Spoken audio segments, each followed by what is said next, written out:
So hello guys and welcome back to the channel. Thank you guys for always coming back. If you're new here, most definitely welcome. Do all things personal finance, self-development and self-good tips. If this is the kind of content you'd love to see, please click on the subscribe word down below to get subscribed. Join my beautiful, thriving and amazing family. In today's video, we'll be talking about some very great ways to save money. These are great tips that can help you make sure that you are allocating some monies aside for savings in case of any eventualities or any inevitables coming up. And so if you're interested in the content like this, please watch till the very end. Do not skip any part.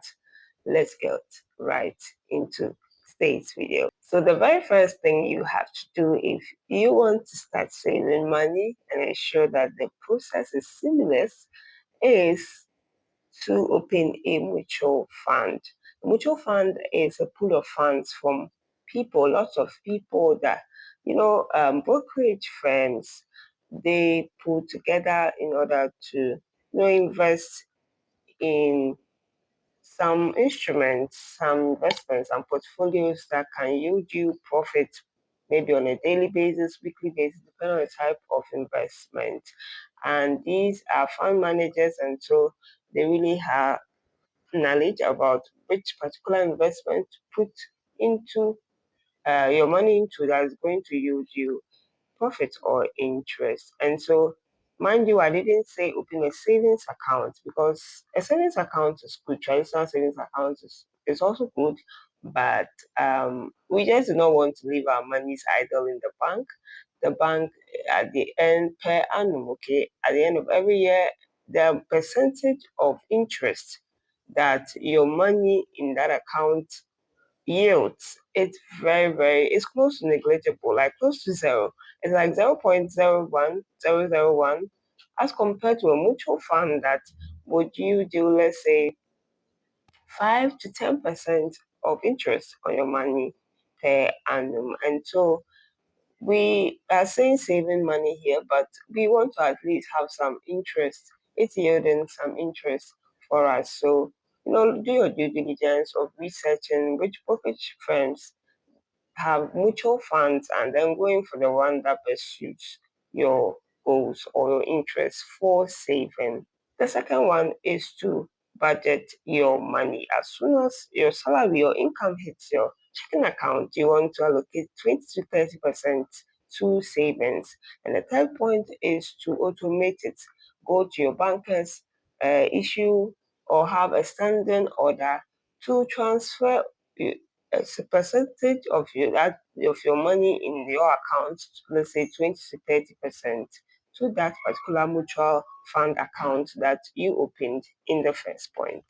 Number four, guys, is to spend on valuable things like your basic needs. Your daily living expenses are very essential for you, and so you should spend more money on that as opposed to things that you think you need but actually are wants. There's a difference between needs and wants, and so with a need you cannot do without, but with a want you can do without. You don't necessarily have to, or it's not a must for you to have it, and so know the difference. Spend money on valuable things, spend money on the right things. It's going to save you more money in the future in the long run. Number five, guys, is to give up bad habits. There are some habits that are quite expensive. They are going to drain you of your money. And so if you have a habit of always dining out, eating out, going out with friends to eat out, to drink and all that, smoking, drinking, these are habits that not just affect your health but your finances because it's going to drain you of money. If you become addicted to smoking or drinking, you are always going to be buying those drinks and cigarettes or whatever you smoke, and it's going to take a toll on not just your health but on your finances as well. Number six, guys, it's not to show off too much. I mean, do not flaunt your wealth. If you start getting money, do not show off. Showing off is quite expensive because you will need money to buy certain expensive items, certain expensive jewelry or clothes that are going to draw attention to you and make everybody know that you have money. And so you just live a very simple life.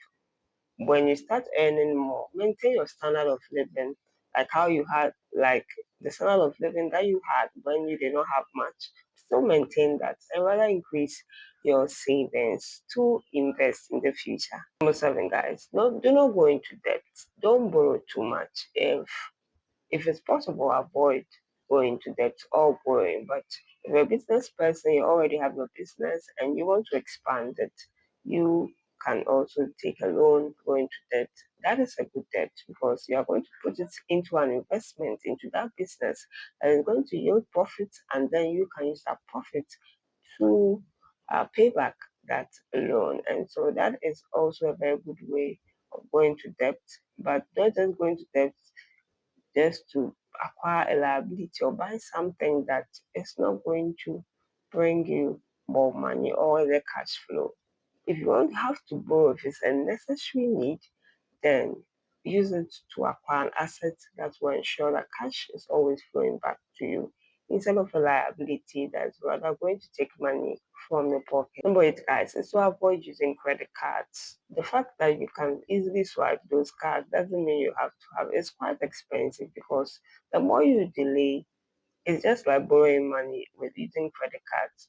The more you delay in paying off, the more the interest on that credit card goes up, it accrues. And so you end up paying more in the long term as opposed to if you wanted something and you saved up money to buy it in cash. This is delayed gratification that if you really, really need something but you do not have the ready cash available, you wait, you delay gratification and you save up cash and pay for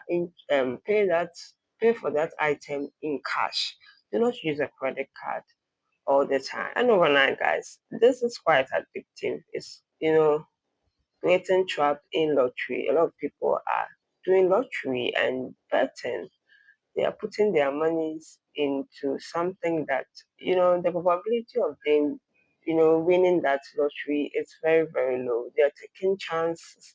But instead of, putting your money into a lottery that you do not know whether you would really succeed or not, why don't you put it into investments rather? It's going to take time, but it's better than putting your money into a lottery and losing your money in the end.